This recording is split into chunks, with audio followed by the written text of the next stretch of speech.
Good evening. I'm Casey Nolan, and welcome to Stay Tuned. Tonight, we are talking immigration. It is front and center in the national debate. And while we may be a long way from a border here in St. Louis, tonight's guest will say the immigration debate is critical to our community. But why? What do immigrants mean for our economy, for our resources, for our way of life? You might be surprised. We hope you'll stay tuned.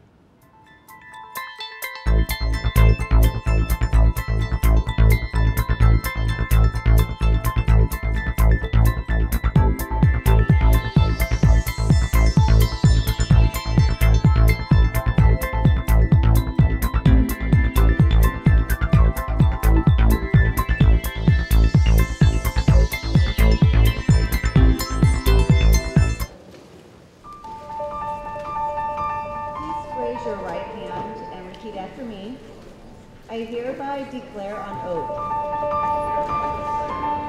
that I absolutely... When new citizens are sworn in at the old courthouse, it is one part of the immigration story and a feel-good 4th of July feature for the media. Allegiance and fidelity. When those who came to this country without permission are deported, that's another part of the story. And immigration has often been portrayed as a choice between legal and illegal. But it's more complicated than that. In 2007, a bipartisan effort to deal with the complexities was led by President George Bush and Homeland Security Secretary Michael Chertoff. It failed to get through Congress, and talk shifted almost entirely to tougher enforcement. Just about every other issue was off the table, until this year. Comprehensive reform is back. You have a system that is broken at both ends. And the immigration system is broken. We're defeating our own goals. We have to enforce the law. There's a myth. We've created a mythology. Immigration kind of reinvigorates the country. You can't build a high enough fence. It took many decades of neglect. It can't be fixed overnight. What is always undercutting getting this done is the feeling that one side or another is playing this for political advantage. What you just saw there was some of 9 Network's work on a documentary called Homeland. It told the story of immigration in Missouri, but aired across the country. Tonight, we'll be using a lot of Homeland and the work that was done to get ready for Homeland as a resource for tonight's show, and also as a waypoint to talk about where we have come on the immigration debate over the last couple of years. Speaking of where we have come from and where we are now, earlier this week, I had the chance to speak with the Washington, D.C. correspondent for the St. Louis Beacon to talk about where we are now in the immigration debate at the national level. Here's our conversation with Rob Koenig. Well, the last time we had Rob on the show, Rob, you predicted that one of the first things we would see out of our new Congress was some sort of action on immigration. That was before really anybody was talking about it, so I think that prediction seems to be coming true. Is this real, what we're hearing from both the Congress and from the President about something happening on immigration reform? I think there's a real intention on all sides to get something done this year on immigration reform. Certainly President Obama and the White House are pushing hard. Last week, a group of 8 senators, bipartisan group, including Senator Durbin of Illinois, outlined what they called a statement of principles on what they'd like to see in a revamping of immigration. And this would be really the first major reform of federal immigration law in decades. So I think we're going to get something certainly out of the Senate. So give us more specifics about what the Senate is talking about. What do these proposals actually say coming out of the Senate? Well, there are 4 basic pillars to what the Senate is likely to come up with. One is to set up what they call a tough but fair path to citizenship. And that would be for the 11 million unauthorized immigrants, illegal immigrants who are in this country. And that would be similar to what Dick Durbin has called the DREAM Act, in which actually almost passed Congress a couple of years ago.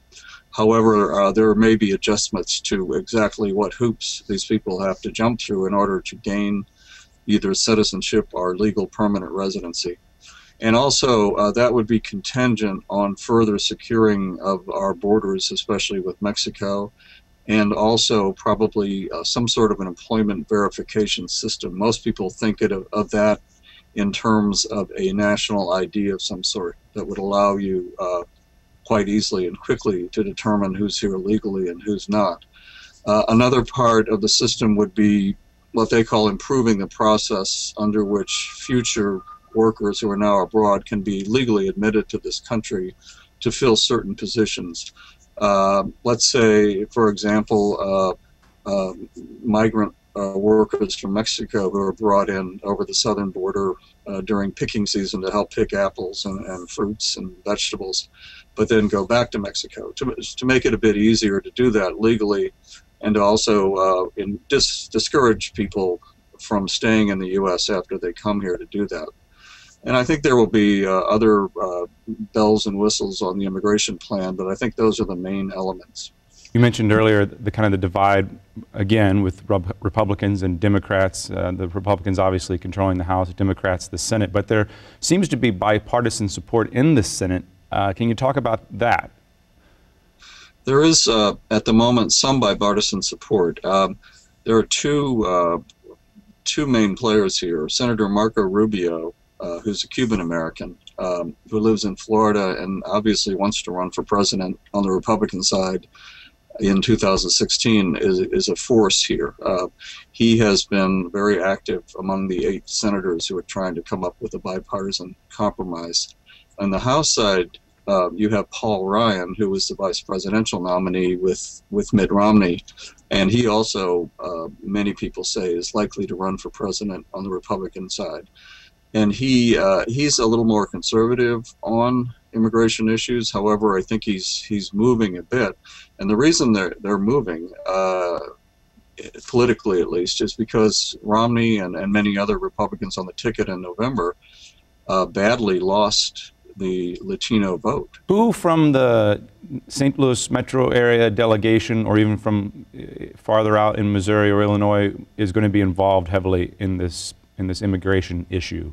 I'd say the main player from our region would be Senator Durbin of Illinois, partly because he is on the Senate Judiciary Committee, which is the key committee, and also because he has been traditionally the champion, really over a dozen years, of the so-called DREAM Act. In terms of Missouri senators, I think both Senator McCaskill and Senator Blunt generally agree that we need to do something to revamp our immigration laws, and they agree the system as it stands now is broken. What kind of timeline are you expecting for something to get done? The White House clearly wants some action this spring, and I think that in the Senate we may well see action by late spring, early summer. In the House side, there is also a somewhat secretive bipartisan group that's trying to work on a House version of a compromise. And they've yet to announce their statement of principles or what they've come up with. Rob Koenig with the St. Louis Beacon, we thank you for your time. Thanks for joining us from Washington, D.C., and for all your hard work there. We appreciate it. Thank you, Casey. Anytime. Thank you. Okay, coming up, we'll be here in the studio talking more about the impact of immigration on a community. But first, we know you have insights and perspectives that will make this a smarter show, a smarter conversation tonight. And to tell you how you will be part of our show, we hope, is Mr. Ed Reggie. Ed? Thanks, Casey. Well, at Stay Tuned, you are a big part of this conversation. Do you know what these proposed immigration reforms are all about? Do you have any questions about them? Do you understand what they are going to mean to you and your community? We want to hear from you. We made it easy. There are 2 ways. We've put a graphic, a question up on our Facebook page, The 9 Network. We want you to log on and respond to that question. You can also use Twitter. Use the hashtag StayTunedSTL. And throughout the evening, we'll be using your questions and responding to them throughout the entire Stay Tuned episode. Let's hear what you're already saying on Twitter and Facebook.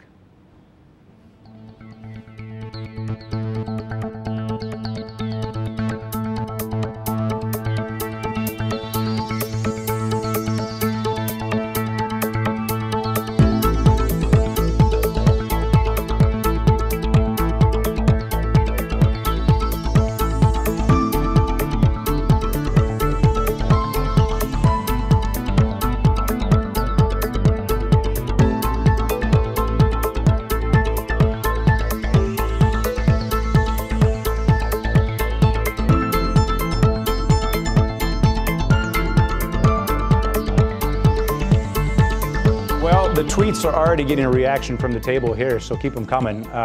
That's an important part of the show tonight, as Ed said. Okay, joining us here in the studio at the table, let's do introductions first. Jorge Rio Pedre from the Casa de Salud, also the former executive director of the Hispanic Chamber of Commerce. From the International Institute, Anna Crossland, and from SALU, Jack Strauss, authored an economic impact study that dealt largely with immigration. We're talking about how does immigration impact our community. I think first let's talk about, just so we have a good framework to start with, do you think there is a difference between what people think of when they think of immigration in St. Louis and what is the reality of immigration in St. Louis? Is there a disconnect there, do you think? Yeah, I think definitely there's a disconnect. People think immigrants are unskilled in St. Louis. They're 3 times more likely to be high-skilled than low-skilled.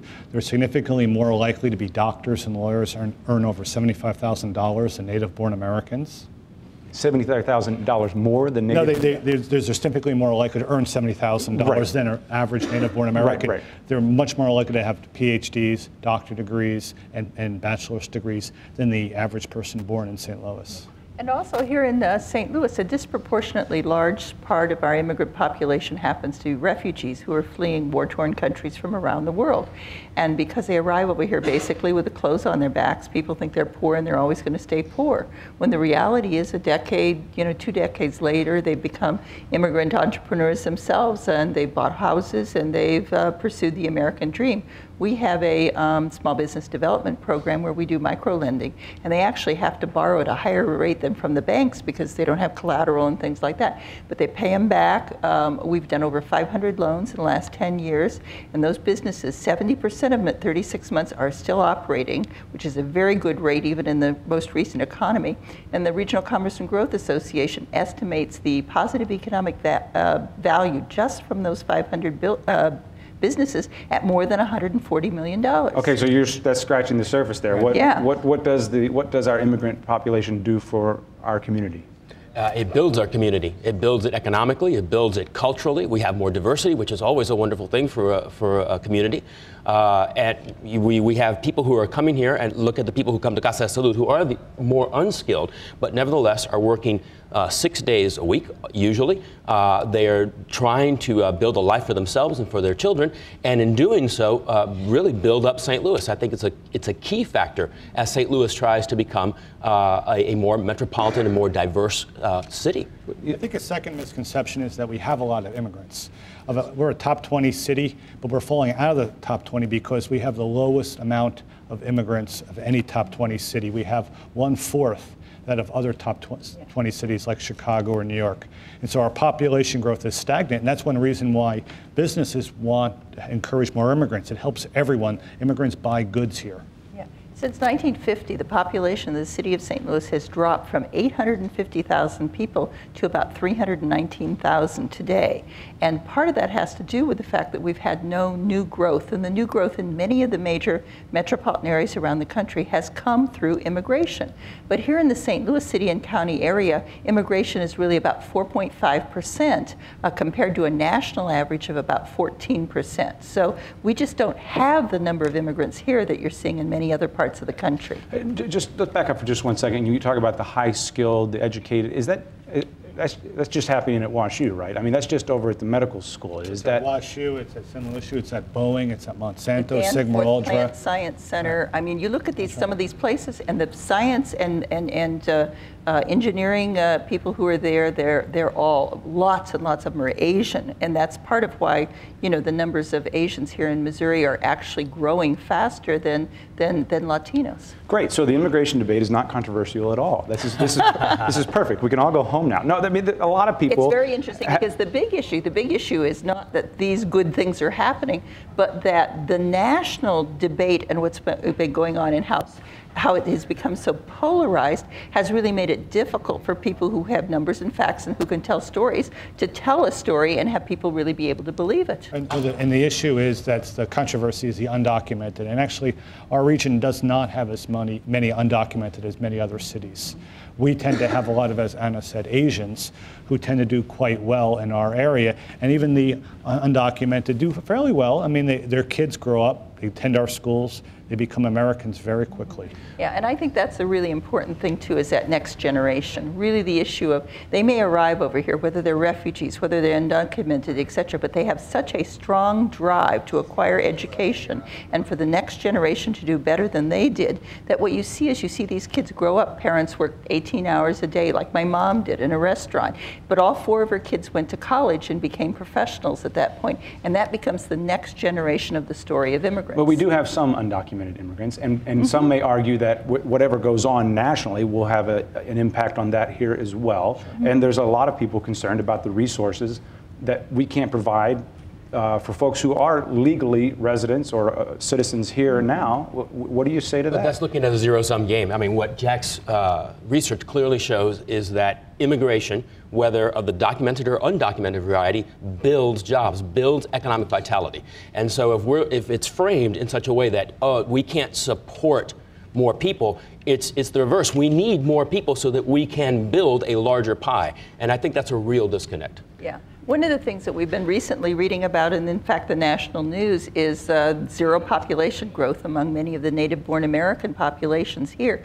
Who's going to do the jobs of the next generation and pay the taxes so that all of the wee baby boomers and everybody else can retire? So even if what you're saying is accurate, there is a very real perception, even if it's wrong, and not, in Homeland we see a lot of folks from the rural part of Missouri who are worried about this issue and the resources that it might take. I know there are also a lot of folks in the urban core of St. Louis who are very worried that someone is taking their job. Even if that's wrong.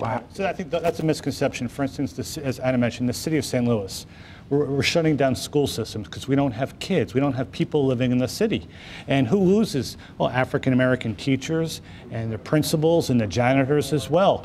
We need to have both high-skilled and low-skilled come to our region, and they buy our goods, they pay taxes, and they work in the community, and they become Americans very quickly. But it's not a net negative when you stop to think that many of these individuals, regardless of their legal status, are actually working and paying taxes. And in fact, that many of them are not drawing down on those taxes. So it takes a Social Security card to get a job, but you may not ever see that money. Is that? Absolutely. They're paying in and not being able to draw anything back. So in a way, Social Security, an excellent example, being subsidized in large part, in a significant part, by those who are undocumented because they're paying in but can't draw out. Thank you all. Also younger as well, and so we have an aging demographic in St. Louis. So we need young, educated workers as well as unskilled workers working in our restaurants. Thank you all very much. We will hear more from you later as well. We appreciate your time. First, let's go, before we talk to Senator Lamping here in the studio from Ladue, let's go first to see what you're saying on social media.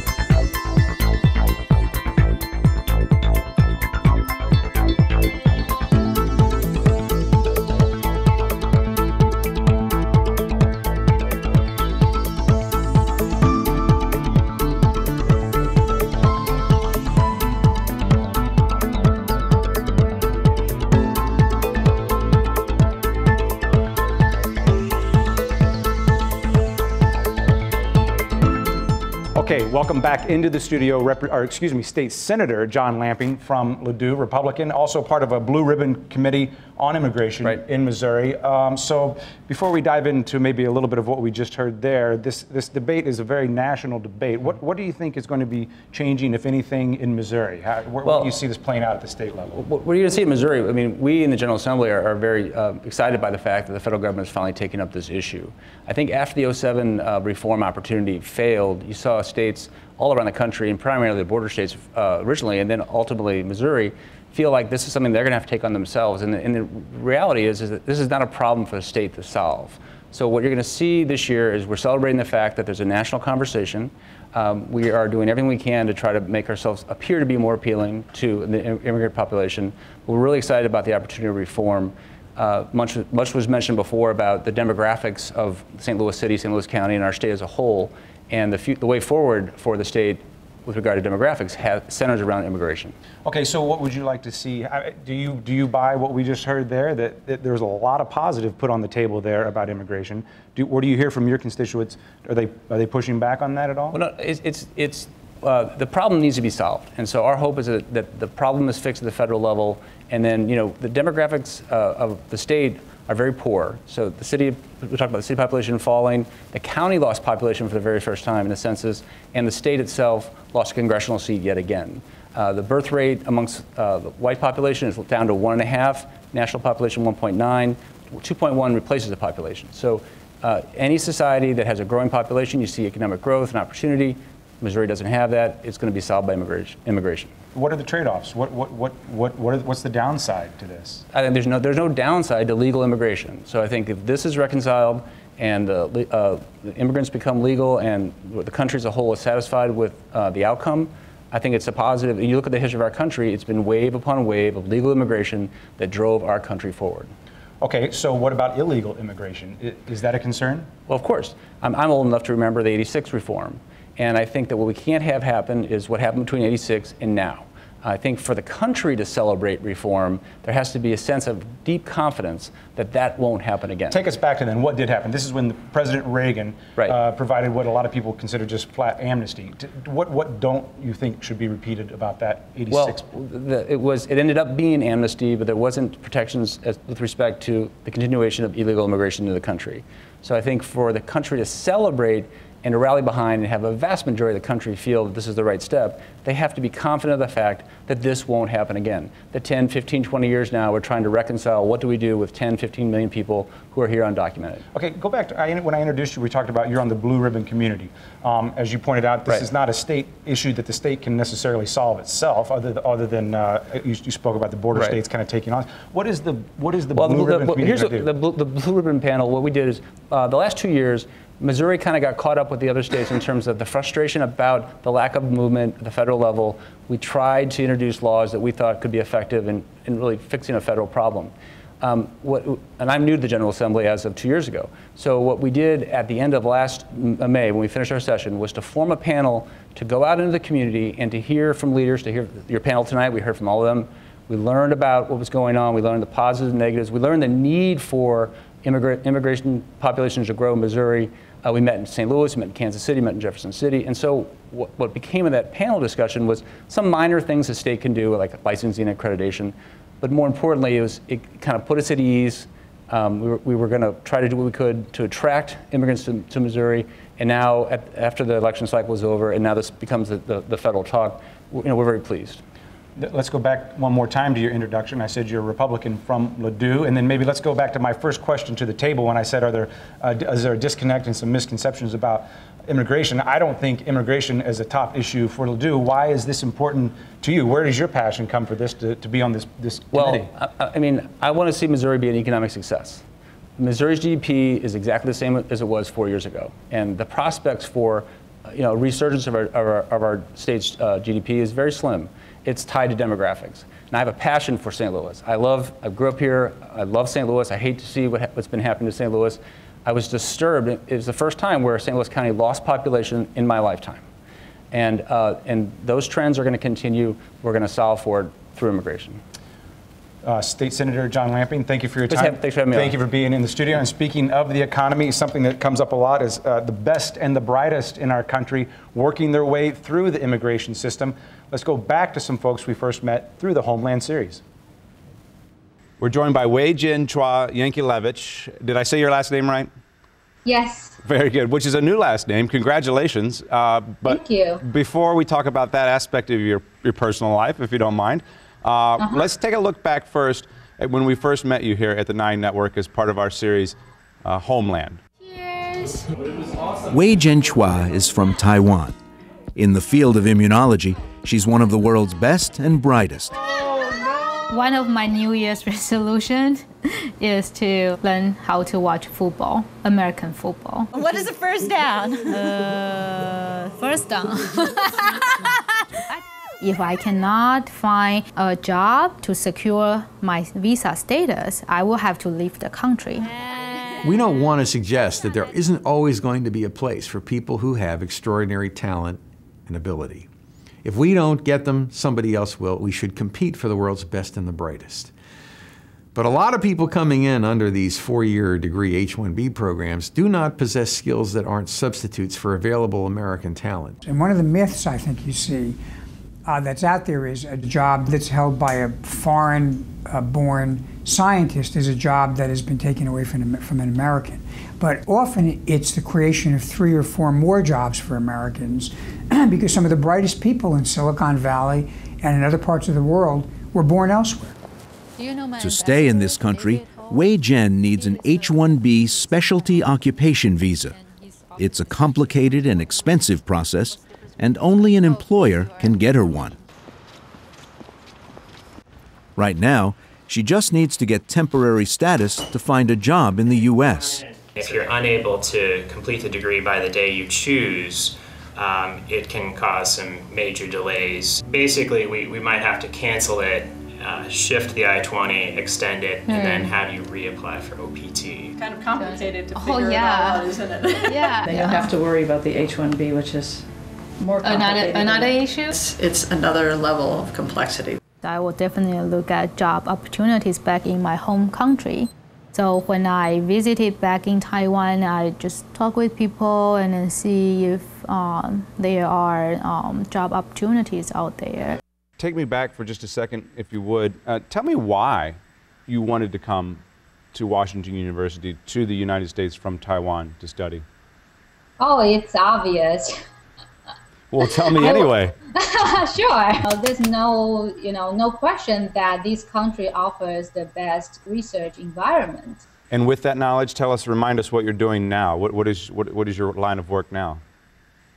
So I continue my interest in research at the Food and Drug Administration.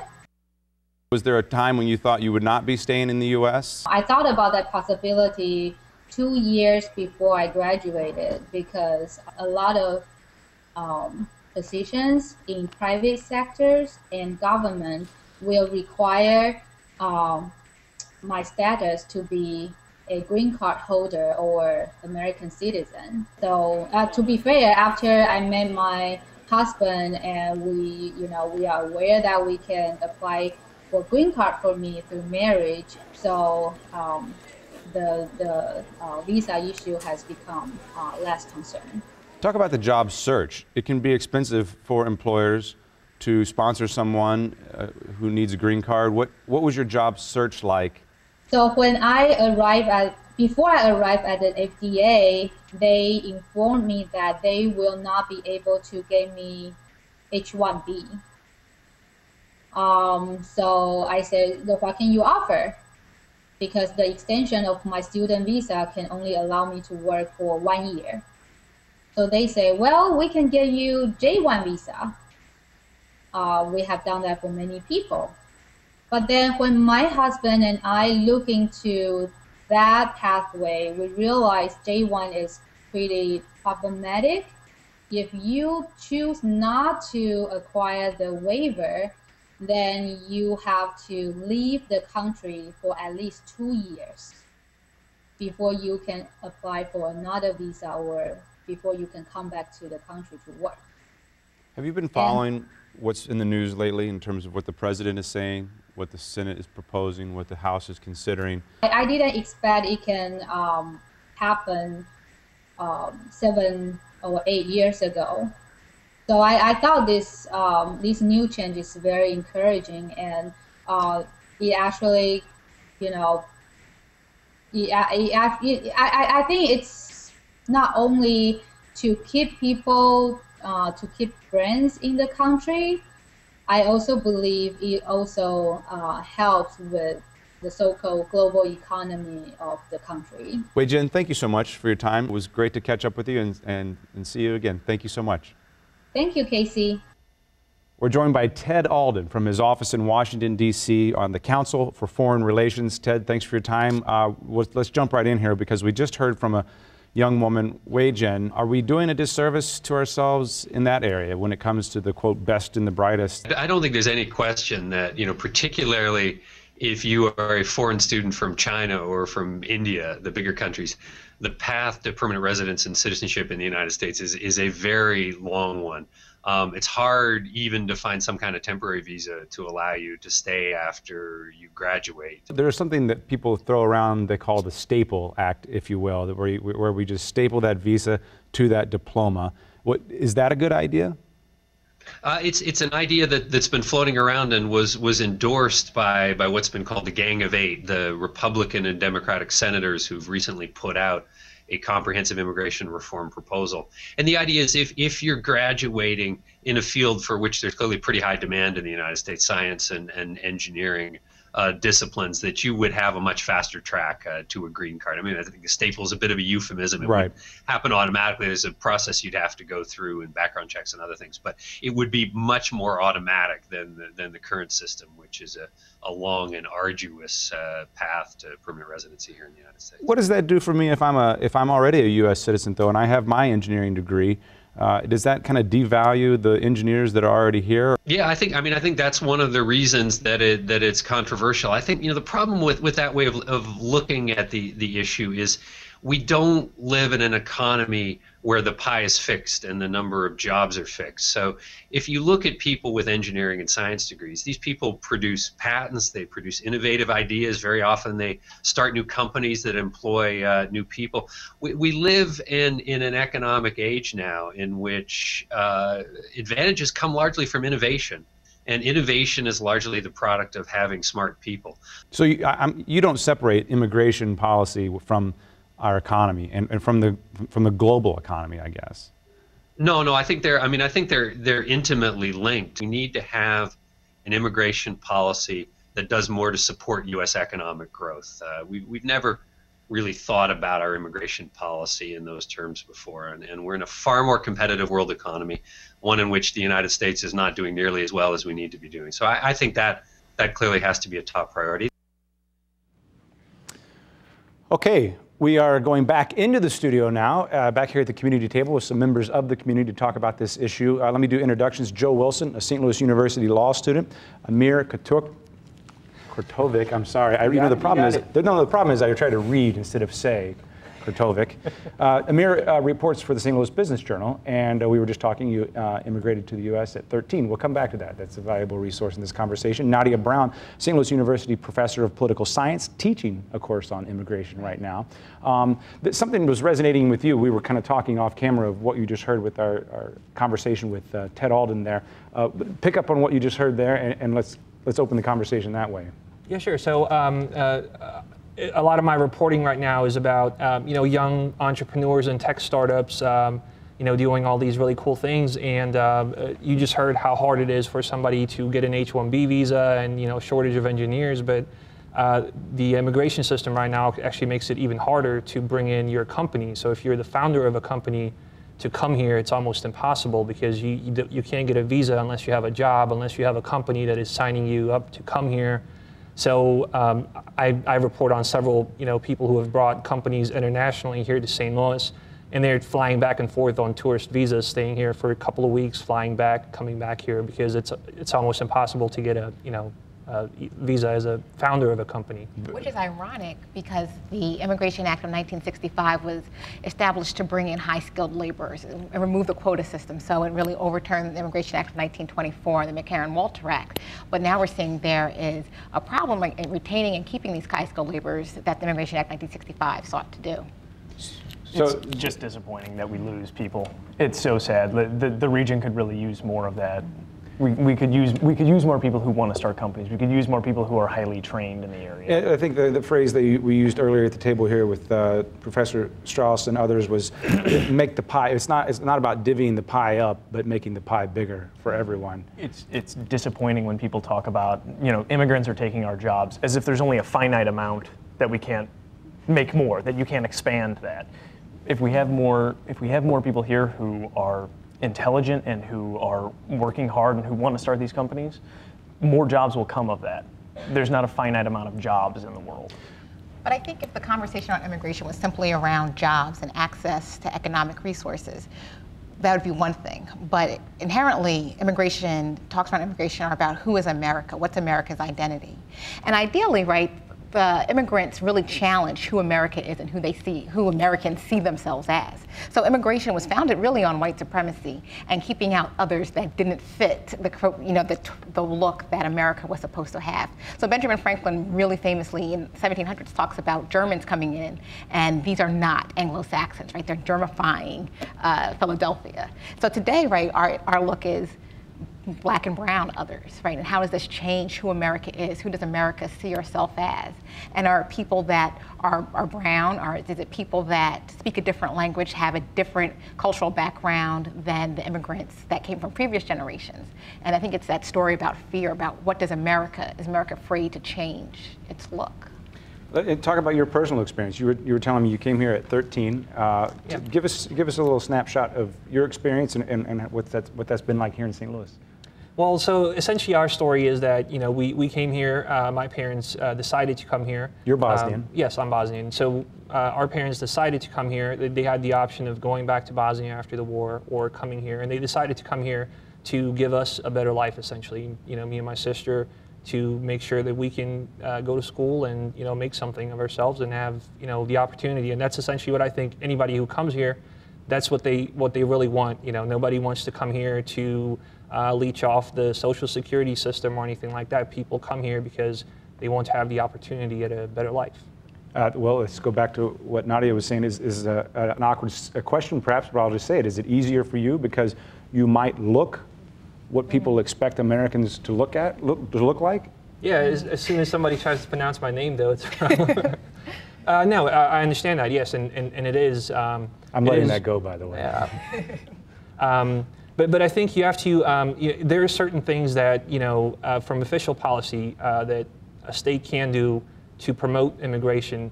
And unfortunately, in the last couple of years in Missouri, the only thing I've really heard come up is to make English-only driver's license tests. That's kind of the one key piece of legislation that's been kicked around. So what that really does is when you think about an immigrant who comes to America, the first thing they have to do is get a job. It's not learn English, because that could take months, that could take years. Some of them, it takes decades.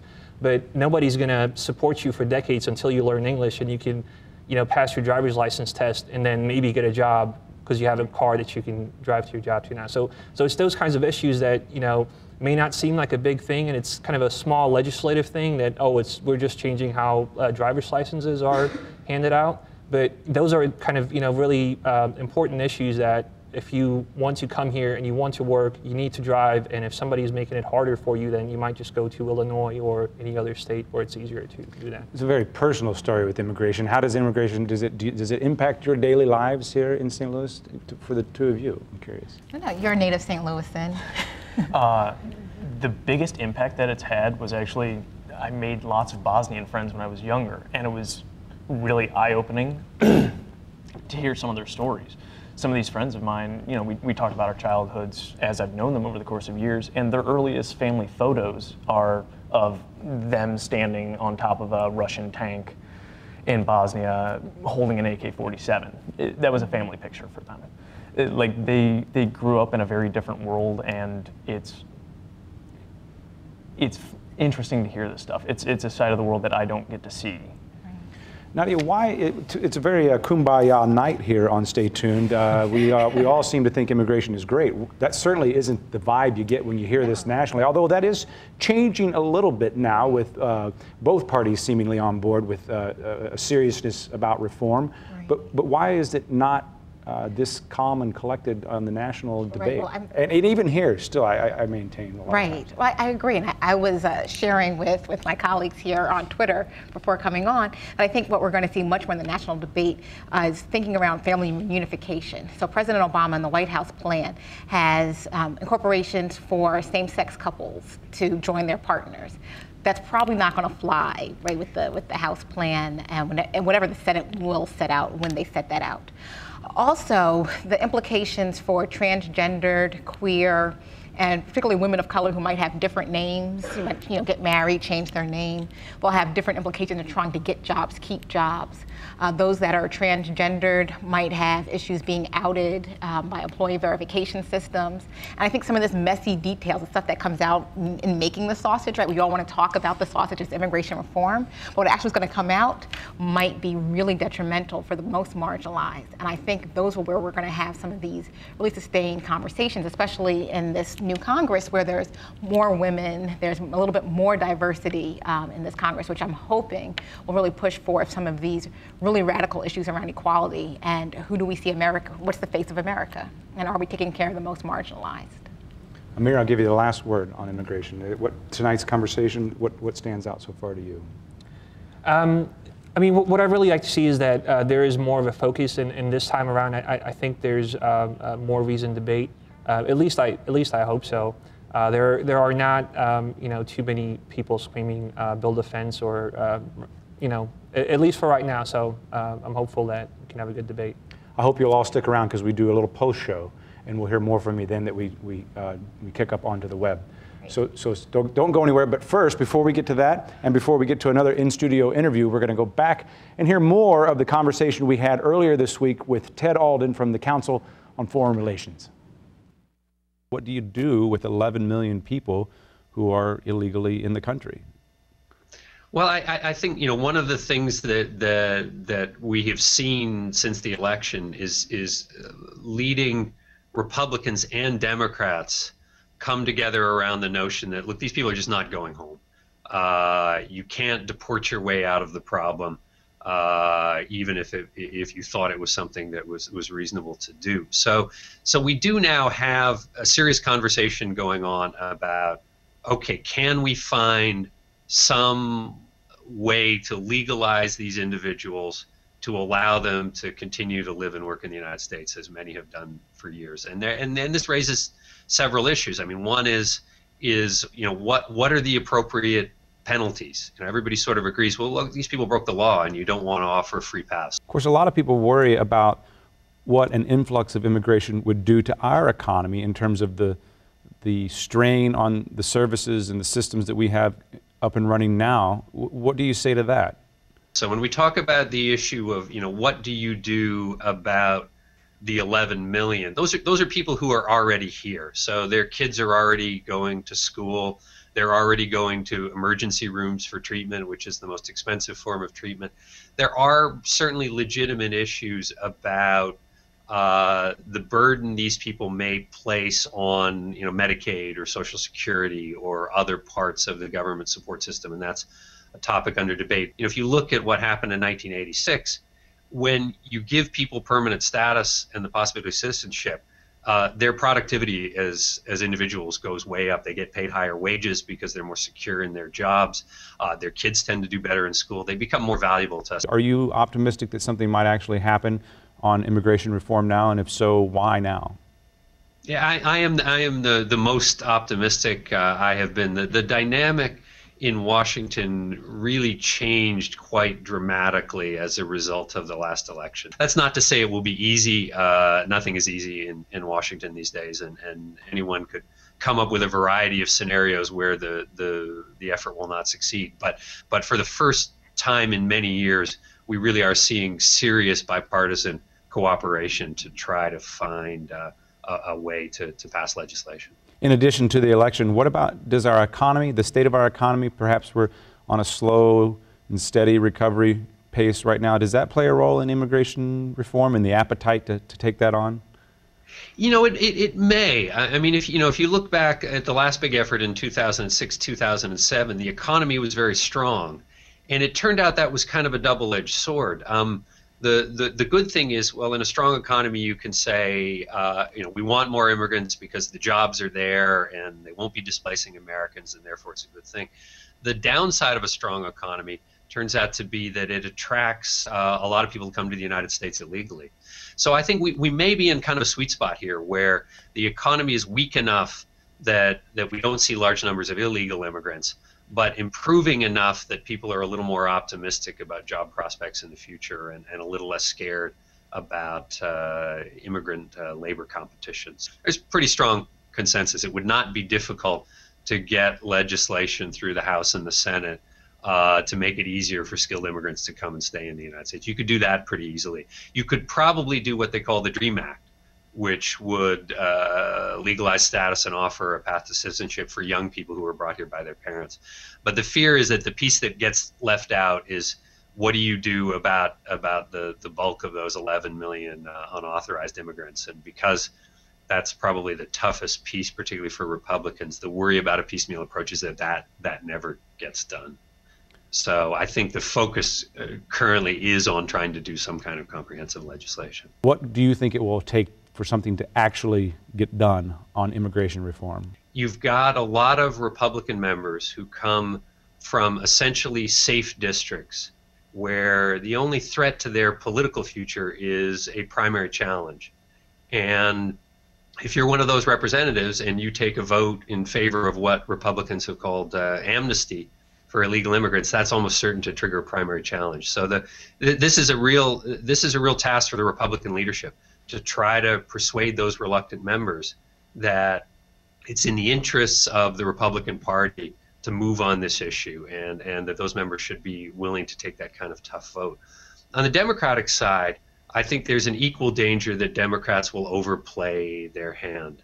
So they'll look back to the results of the 2012 election, a very strong Latino vote for Democrats, and say, look, we're in the stronger position. We can get everything we want, including a very fast path to citizenship for people currently living here illegally. And I think if they stick to that position, there's a danger that they won't find the bipartisan compromise that's necessary here. So I think there are political dangers on both sides, and I am hoping that each party will be able to move past those, because certainly the stakes for our economy and our values as a nation are very high here, and the job needs to get done this time. Thanks so much for all your time and your expertise. We appreciate you joining us from Washington, D.C. Thank you very much. Thanks very much, Casey.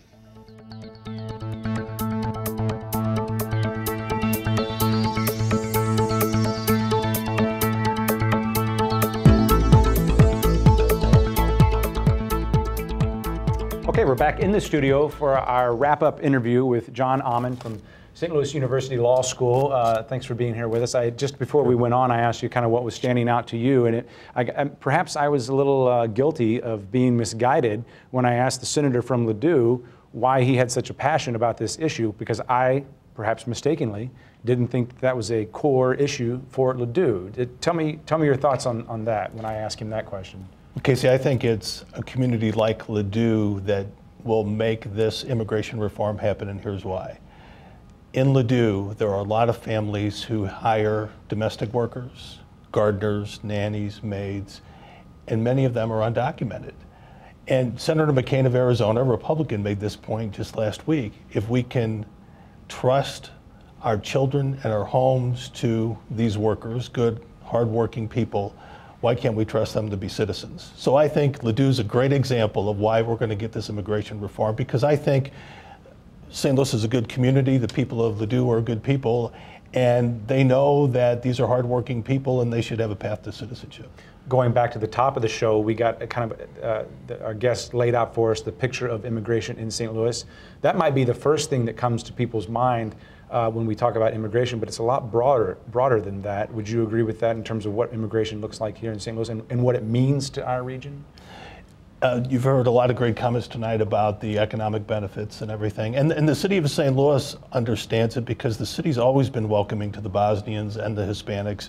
And if it weren't for those two populations coming in over the last 10, 15 years, our population, as Anna indicated, would be declining even more than it is. So it's an important issue. We need to have reform at the national level instead of the local communities like Valley Park and even the state of Missouri dabbling in immigration control, which they shouldn't be doing, and now the federal government is stepping up to do it. I think when you're referencing Valley Park, there was some regulation proposed on housing requirements and restrictions dealing with your legal status. Right, and a lot of communities around the country dealt with this, attempting to do immigration control at the local level, and it was inappropriate because it's preempted by the federal government.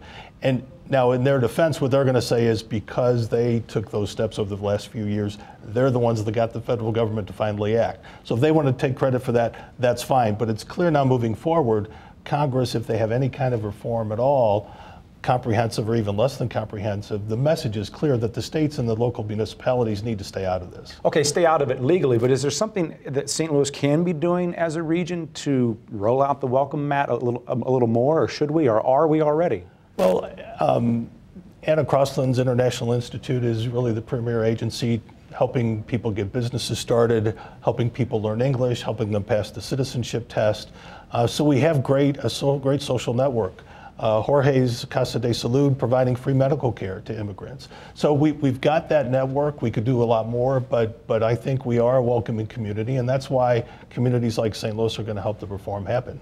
Something comes to mind. I saw a tweet here just a minute ago on Twitter talking about, what we're talking about is the legal path, but someone on Twitter brought up the fact that if you go down to the Boot Hill, if you're in Southeast Missouri, you do have undocumented folks who do what we might think of when we kind of stereotypically think of this immigration debate in Arizona or California, right. doing a lot of agricultural work. How much of a factor is that in Missouri? What can you lay the land there? Something does need to be done to regularize the system, and the proposals in Congress deal with guest workers and their special provisions for farm workers. I think if we had a system where those workers could come and go from Central America, Mexico, where they're coming from, a lot of them don't want to stay here permanently. They want to work and go back to their communities in Mexico or Central America. And that's part of immigration reform too. The Catholic bishops have made this point that if we help with economic development in the poor countries, where people wouldn't have to make the dangerous trip to America, wouldn't have to come here illegally, that would be part of the reform as well. Because not everybody who has come to America came as their first choice. They came out of desperation. A lot of people who emigrate here would have preferred to stay in their home country, but they fled war, they fled poverty, they fled persecution. We're talking a lot about kind of the economics of it. Is there a compassion component to this, or should there be? There has to be, and there's some literature out there about the study of immigration reform and how world religions look at it. And every world religion, if they only agree on one thing, it's that we should welcome the stranger. So the compassion part of it comes from religious beliefs, but it also comes from our own immigration code. We've talked a little bit tonight about refugee status, status of people seeking asylum. When we had the earthquake 3 years ago in Haiti, we just celebrated the 30th anniversary.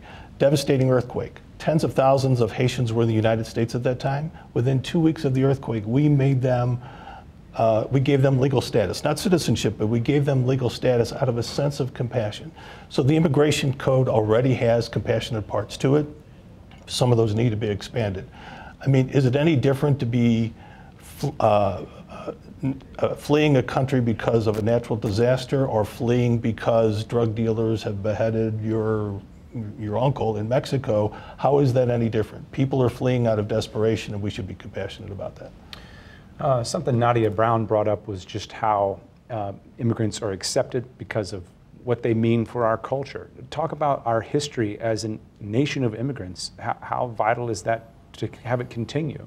And is that hard for people to, is that hard for us to accept as a nation?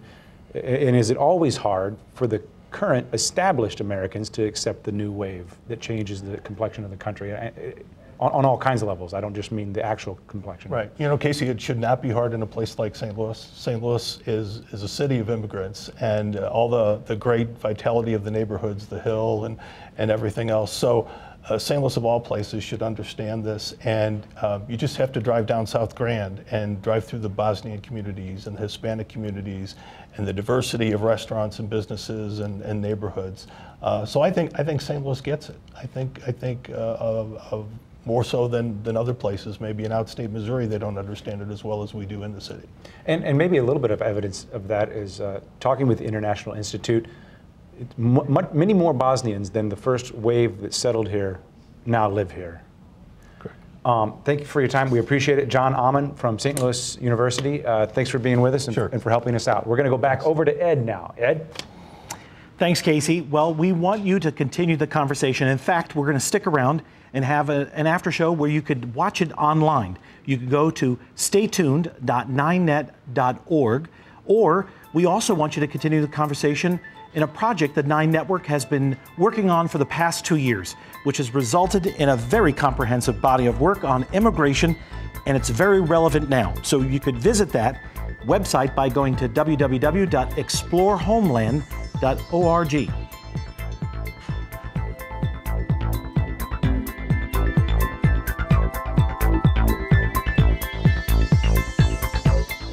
Okay, and as Ed just mentioned, if you're not already watching us online, we invite you to find us online. This show will continue. This conversation will loosen up a little bit, perhaps, and we'll have some fun. But we have a lot of information, a lot of ground we haven't covered. So we hope you'll stick with us. For Ed Reggie, I'm Casey Nolan. Until next time, stay tuned. What are the issues that are important to you and to the St. Louis region? Share your insights. We want your ideas for a future episode of Stay Tuned. Call 314-512-9009 or email us at staytuned@ketc.org.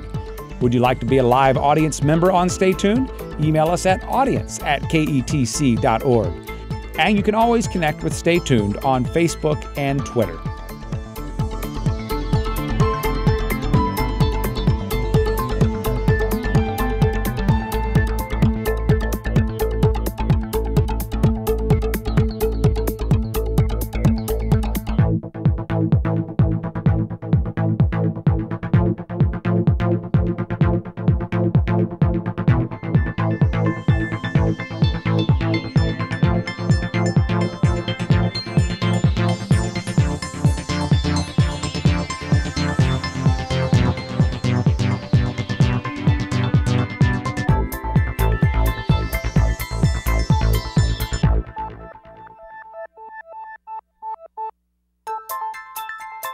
Next time on Stay Tuned, we ask, what does it mean to us as a community when our kids take that next big step in their education? Is increasing the number of college graduates a potentially effective economic development strategy for our region? We're examining the research, the strategies, and the people involved. It's a conversation about what happens after high school. We hope you'll join us and stay tuned.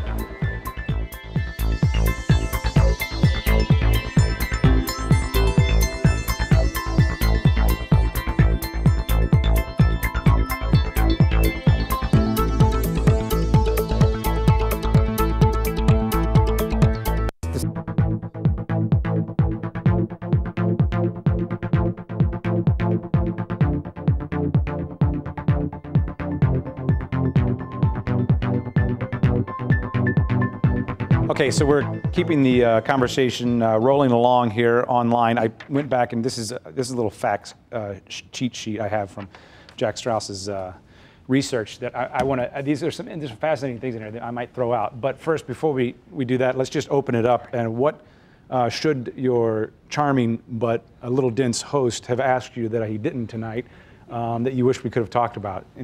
Anything you were dying to say, Jack? I'd like to say one thing. One of the things, I think the problems we have today is that, like at the universities, we're educating a lot of very smart kids from different countries, and as soon as they get their degrees from St. Louis U or WashU, we have to send them home, and I think that's a shame.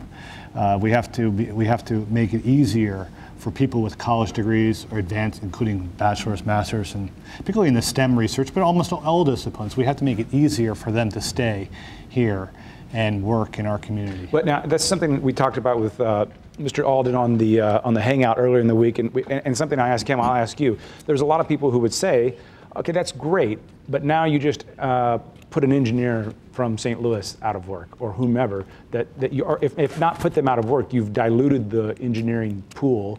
You have now someone perhaps who will work for less. No, it's not. Well, it's not a zero-sum game, right? I mean, companies do best when we hire the best, right? And I think that's important. So organizations thrive when we have competition, right? That's what we're founded on, competition, survival of the fittest. And well, if you were to look at entrepreneurship and the Silicon Valley and the tech startups there, you would find that most of the founders of whether it's Google or Yahoo or, all these different it was teams of founders. It wasn't just one person. And over 40% of the startups, what you find is at least one of those team members at that point was foreign born. And it was usually the person writing the code. The number of individuals we have in this country that have the math and science skills, the hardcore math and science skills, to actually be able to do that kind of work is somewhat limited. We have a lot of people who can work together in teams and build a better widget because of it. But if you don't have that core individual that can do that work, then you're for naught. And to pick up on that a little bit, with a lot of these jobs, it's not a lot of engineers and scientists. They're not punching the clock. There's not a need for 10 scientists. I mean, one of these guys can create something that turns into the next big thing, and then all of a sudden you need 10,000 jobs to build what this one guy invented. So it's not like there's a limited supply of jobs, and if you bring 10 people in, then you have to fire 10 people from here. So as Anna was talking about, Google, Intel co-founders were immigrants who came here, and I'm not saying that if they didn't come here, that Google wouldn't have been born or Intel wouldn't have been born, but maybe it would have been different, or maybe they wouldn't have been as successful. Might have been born in a different country at that point. Maybe it would have been in a different country, and that's the thing with with educating kids here and then sending them back to other countries, or with making it impossible almost for entrepreneurs to come here, to bring their company here. I've heard from some of the lawyers I spoke with on this issue, is it's essentially easier to buy a big property here. There's a certain threshold, like if you buy a property that's some millions of dollars, then you get a visa. But if you bring a company here, you don't. So, that's kind of, maybe that's something that needs to be looked at. Right, and so in fact, what Amir points out in his columns often is that these clusters, we're trying to attract clusters of people, and so the more people we have, the better. In fact, one of the problems is we don't have that many foreign-born to begin with, so it's difficult to start St. Louis as a biotech, though we have some great companies, and what we're trying to reverse and build up is this Cortex and other companies like that, and we're trying to attract the best minds, including sometimes immigrants, to man these places. Yeah, and if it isn't, if your growth doesn't reach a certain level in terms of business development, techie, etc., then it gets smaller, because those individuals find that in order to get the venture capital, in order to really build their business and be around the people who are like them, they need to move somewhere else, whether it's San Francisco, Silicon, wherever else it is. So we have to build the business enough here that we reach that critical mass so that people who come here will stay, we can retain them, and also so that we can begin to attract others from other parts of the U.S. and the world. This is the most polite after-show group ever, so I'll break it up just for a second to say that a lot of you were helpful in Homeland, and that is online as well. Not for purchase for $19.95, but for free viewing by clicking and watching. Make sure your speakers are turned on. But you were trying to get my attention there for a second. No, Casey, all I was going to say is that the people with the PhDs and the scientists and engineers, they're going to be just fine under any system, pretty much. Our concern in the legal clinic at SLU and a lot of lawyers is representing the lower people at the lower end of the economic scale, and where in St. Louis, where people meet the immigration system is through the local police department. Ken Schmidt's in the audience tonight. He's a local lawyer, represents a lot of undocumented people who get pulled over and arrested for driving without a license, driving without insurance, people locked up who sit in jail for days and weeks because they can't prove they're a citizen because they're not, and they can't post the bond. And this is the really the saddest part of the immigration problem right now, is what's happening in local municipalities where it is a reality that we have a crime in this area of driving while brown, that there is racial profiling, and Hispanics do get pulled over more than whites. Their cars get searched more than whites, and people like Ken are on the front lines, going to night court 4 nights a week to try to get people out of jail, try to help them get legal status. So we can't forget, in talking about the engineers and the scientists, we've got the taxi drivers and the truck drivers and the domestic workers who are getting pulled over and spending nights and weeks in jail. And the immigration system is broken because The police will pick them up and they'll call ICE, Immigration and They're only Customs getting in trouble Enforcement. because they're undocumented. Immigrants are less likely to commit crimes. So let's Absolutely. Right. So we should Absolutely. say that. Jack's exactly right. Yeah. Right. So they're not really committing crimes, Well, but they don't have the documents. One of the big concerns in the middle of comprehensive immigration reform that actually involves both aspects in terms of the skilled and the unskilled is that there are large lobbies within the entire initiative that really would like to see more visas for highly skilled. Everybody agrees that that's a good idea. But they do not want to see the overall number of visas increase, and therefore what they want to do is they want to draw the numbers from other categories that are presently admitting people, diversity visa, which is the lottery, the question of family reunification, etc.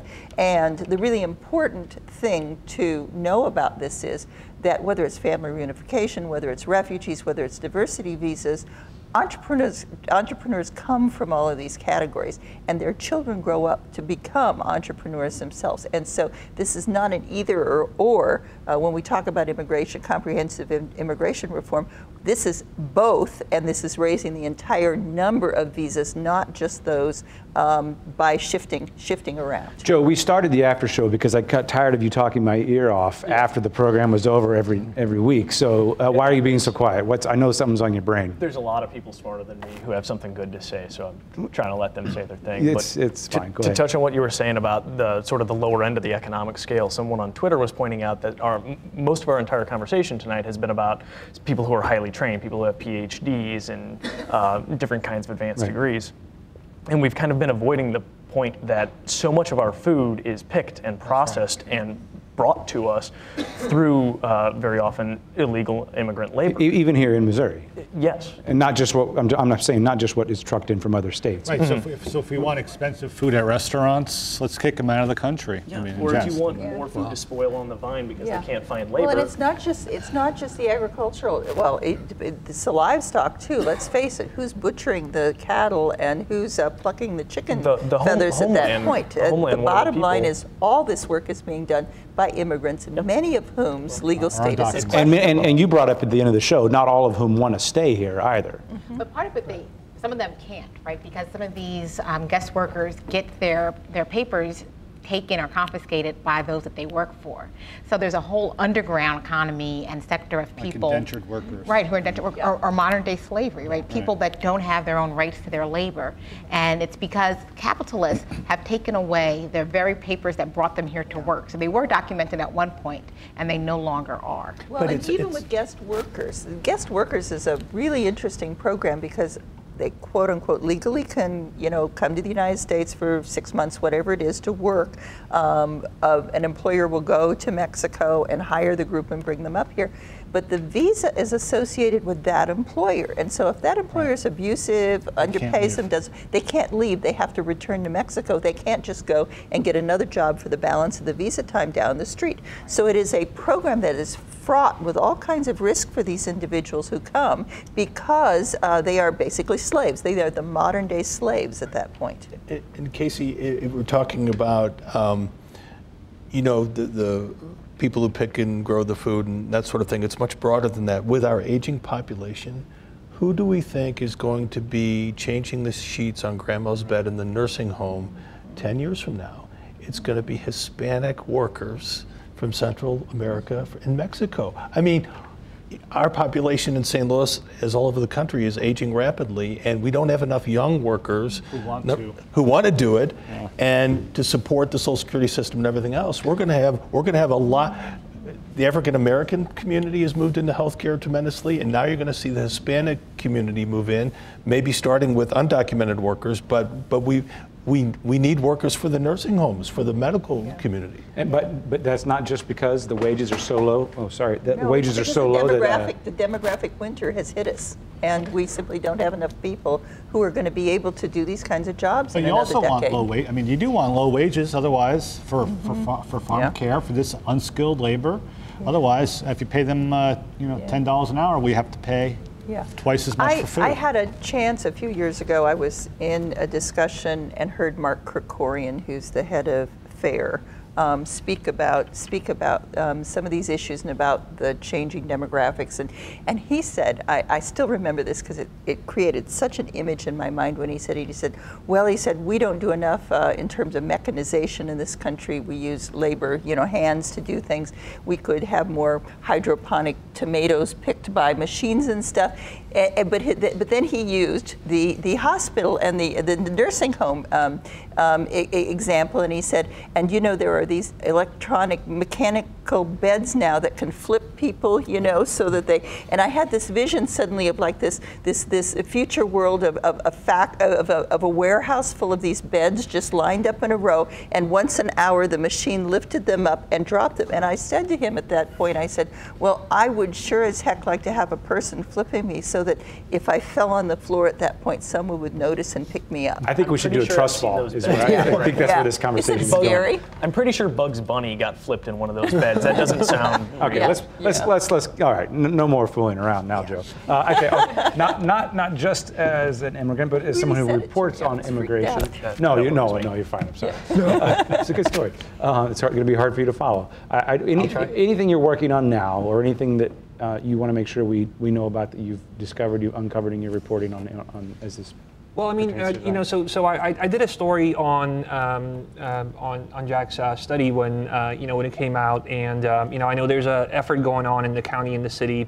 So essentially, I'll be interested to see exactly what they come up with as far as how do you increase immigration? Do you put up ads? St. Louis is looking for immigrants. I mean, essentially, what is the mechanism of doing this, and how do you approach this and say that we are open for new people, and how do you address that? So that's what we're. In fact, that's a good question. So that's one of the things we're working on, and Ann and I are working on a study, and she's going to help me send out. In fact, one way we're going to address this is we're going to ask immigrants in our community. The International Institute has a list of a lot of immigrants and different charity groups that deal with immigrants, and we're going to try to send out to thousands of, hopefully, in terms of our different connections.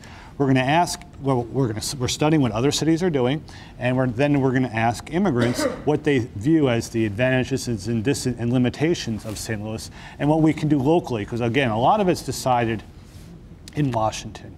But I'm sure there are different communities with a lot more immigrants than we do. So we're asking immigrants and people who deal with immigrants. And I can actually report on some of that now because we have Coro fellows at the Institute making the calls already to different immigrant community leaders, et cetera, asking them, what's great about St. Louis, what isn't.